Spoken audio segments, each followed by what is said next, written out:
Na aula de hoje, nós vamos falar sobre neuroanatomia dos sentidos químicos, o olfato e o paladar. Então, vamos começar pela estrutura do nariz. O nariz tem uma anatomia bem simples. Ele é uma estrutura piramidal.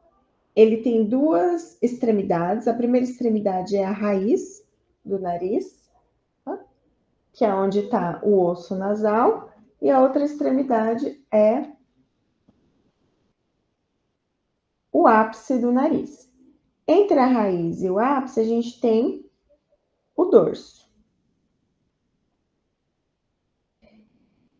Inferiormente ao ápice do nariz, nós vamos ter duas aberturas que nós chamamos de narinas.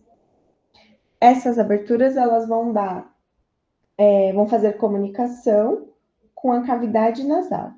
Tá? As duas narinas separadas pelo septo, deixa eu virar, aqui está seccionado, né?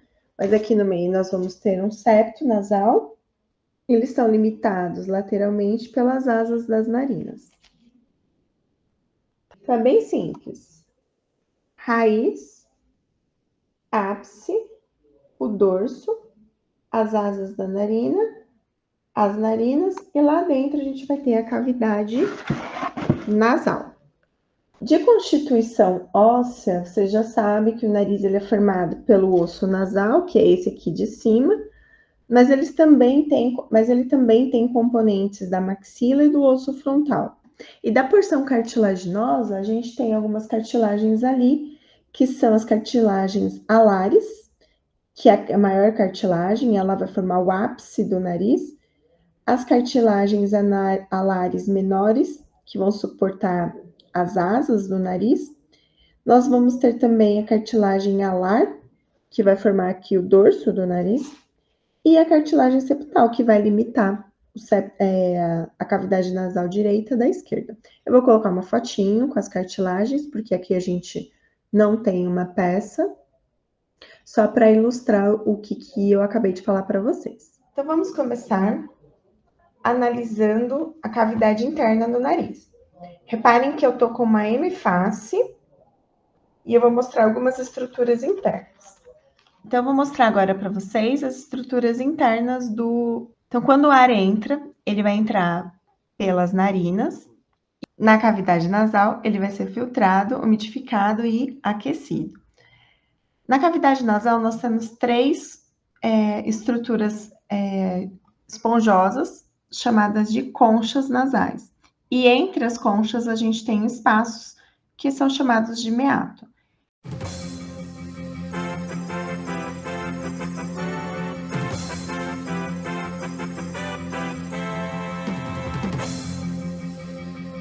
Então, vocês podem observar o meato e a concha inferior, o meato e a concha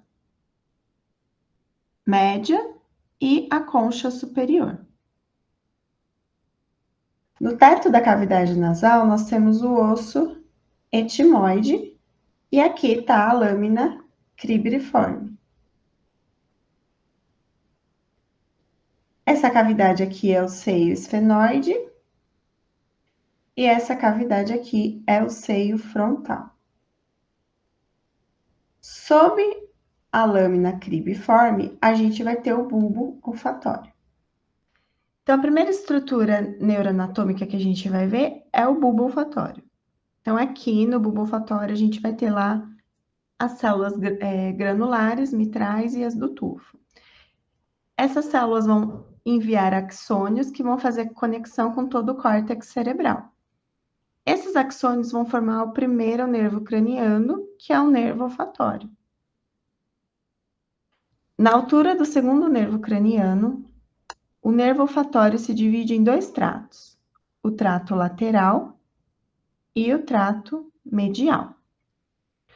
O trato lateral vai diretamente para o córtex olfatório primário, localizado no unco do giro parahipocampal. Então, aqui está o unco do giro parahipocampal e aqui é o giro hipocampal.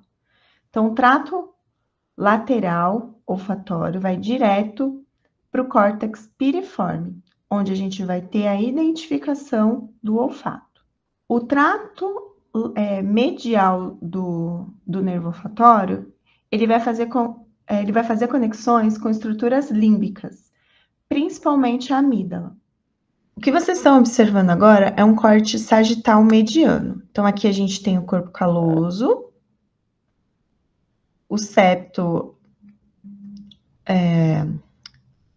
pelúcido, o fórnix, e aqui na parte mediana desse corte sagital, eu tenho uma estrutura oval, e essa estrutura é chamada de comissura anterior.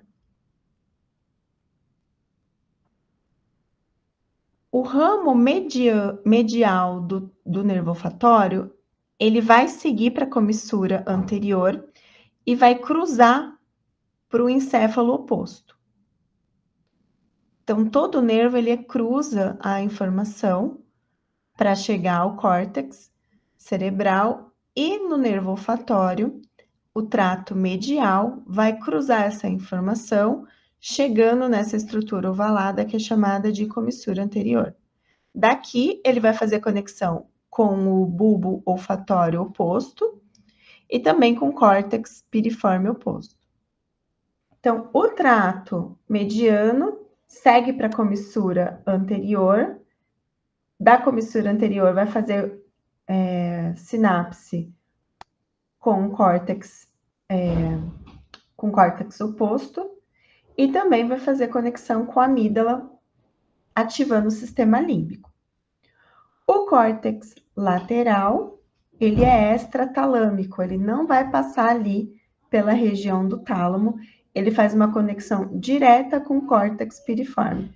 Por isso que o primeiro nervo craniano é chamado de nervo extratalâmico, ele não vai fazer sinapse com o tálamo.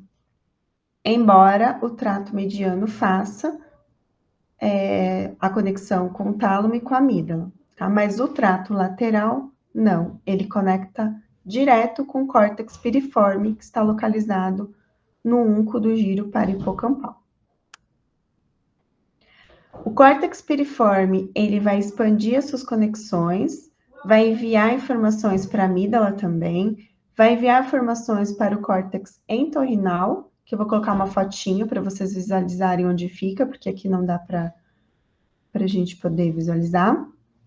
Então, ele vai fazer a conexão com o córtex entorrinal, com o córtex periamidalar, e o córtex periamidalar já faz essa conexão direta com a amígdala ipsilateral. Então, o que eu percebo na minha narina esquerda vai fazer conexão indireta com a amígdala através do processamento do córtex periamidalar. Enquanto que o trato medial vai seguir para a comissura anterior e fazer sinapse com a amígdala e com regiões talâmicas também, principalmente com o núcleo VPM, que é o ventral póstero-mediano do tálamo. Lá ele vai juntar as informações gustatórias e enviar ao córtex gustativo. Tá? Então, a informação olfativa que conecta com a informação gustatória vem pelo trato medial.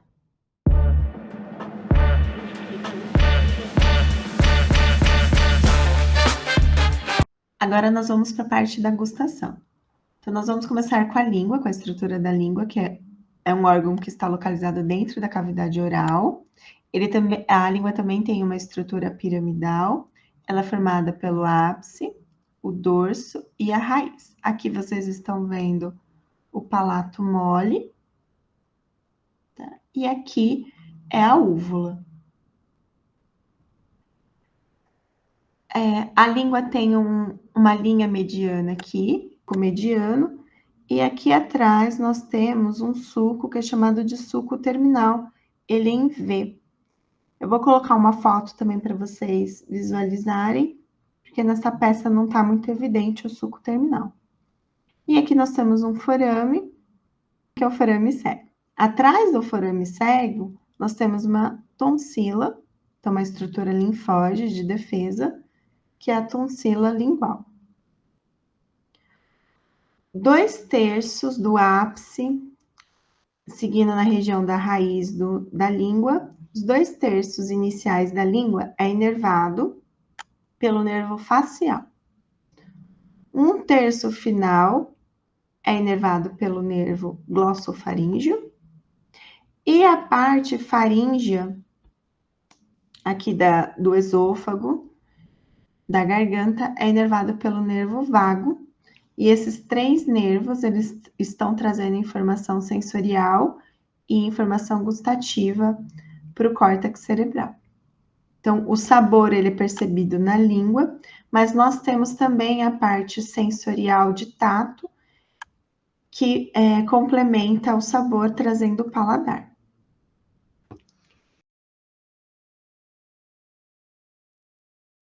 Então, esses 3 nervos cranianos, o 7º, o 9º e o 10º nervo craniano, vão fazer sinapses com estruturas do tronco encefálico. Então, lá no núcleo do trato solitário, a gente começa a retransmissão dessa informação. Lembrando que o núcleo do trato solitário está localizado no bulbo. De lá, essa informação vai passar para a ponte, para o núcleo gustativo, vai fazer o cruzamento, então a informação do lado direito vai para o lado esquerdo vai para o direito, e essa informação vai ser retransmitida para o tálamo. Lá no núcleo VPM do tálamo, então ventro póstero-medial do tálamo, essa informação vai ser enviada até o córtex gustativo, que é formado pela ínsula. Então, do tálamo, essa informação vai chegar nessa região aqui, que é a ínsula, tá? Eu tirei o telencéfalo ali, abri o córtex, e aqui a gente tem o córtex da ínsula, tá? Então, na ínsula anterior, então, próximo ao sulco lateral, nessa região que a gente tem o córtex olfativo. Junto com o córtex anterior insular, a gente também tem o giro orbitário frontal, tá? Então, esses 2 córtex vão fazer a identificação do sabor. A ínsula também recebe conexão com o tálamo, que está trazendo informações olfatórias, tá? Então, a ínsula vai fazer a convergência da informação olfatória e da gustação. Partindo da ínsula, essa informação gustativa, ela vai até